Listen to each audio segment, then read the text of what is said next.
Singapore Energy Week, and welcome as nations around Asia grapple to find the right mix of energy for their countries. Malaysia, which is an LNG gas exporter, is starting to import gas or signing agreements with Australia to import LNG gas. Well, with me to discuss this is Peter Chin. He is the nation's Minister for Energy. Thanks very much for being with me. Now, tell me a little bit your reasoning behind importing LNG gas when you're an exporter. This is a dream for many nations. Yeah, it sounds like there is a paradox to it, but seriously, our gas is running out, but we are at the same time being committed for long-term contracts with Japan, with South Korea, which we must go and ahead to supply. So on the other hand, the use of gas in our local industries, mainly our power generation and the commercial usage of gas has increased a lot. So over the years, we have now come to a stage whereby we felt that if we were to honor those contracts that we have signed for a long term, which we must, then we will have to look at alternative sources of gas, as our major oil company, Petronas, is exploring in many areas in Sudan, in Australia. So in cases like this, it makes sense, for us to bring those gas that we have joint venture enterprises with in different countries, and for Malaysian gas to be supplied to our original buyers. Okay, it makes sense in this case, but what about the mix of energy? Would you be looking at changing that at all at this juncture? Right.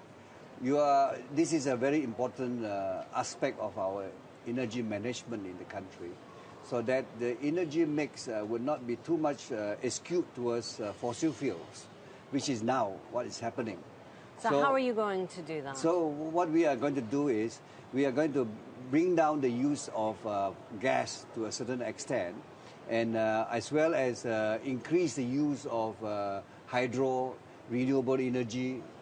How long is that going to take? And what sort of mix do you see in terms of percentages in the next few years? Eventually, we would like to be, say, 65% of our energy, total energy production will be from gas. And then about close to 35% by coal, from coal. And eventually the rest will be from renewable sources. One final question, and that's about fuel subsidies. Do you envisage a time, as you're a rapidly developing country, where you won't need to have fuel subsidies anymore?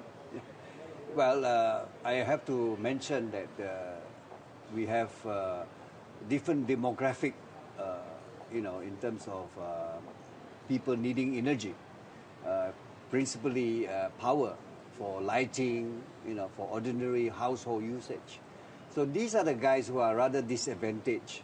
And if you increase energy prices too high, then it will burden this group of people. So what we will do is we will slowly bring the energy prices up, and so that it reflects market condition. You say slowly. What do you mean? In year stages, by year? Year by year. In fact, now we are doing it 6 months at a tranche. 6 months. Every 6 months we are reviewing energy gas prices, for example. So a final note: do you envisage a time where there won't be subsidies anymore at all? Is that possible in the next 5 years? Surely. We'll wait and see and leave it on that note. Peter Chin, thanks very much for joining me. You're welcome. Peter Chin there, the Minister for Energy in Malaysia. I'm Tara Joseph, and this is Reuters.